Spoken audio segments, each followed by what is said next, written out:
Hi everyone, in front of me I've got a OnePlus 11 and let me share with you how to clear credentials on this device.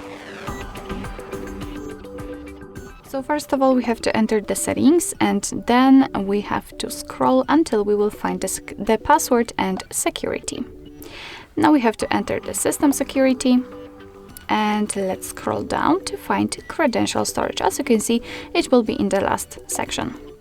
Here we've got this bright red option, remove all user certificates, and this is of course the option we're looking for, so let's tap on it and confirm it with OK.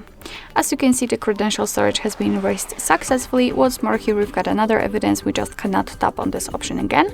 And be aware that if you've got any kind of screen lock reset, then your device will ask you to enter it in order to confirm the whole step. So basically that's all. This is how to clear credentials in your OnePlus 11.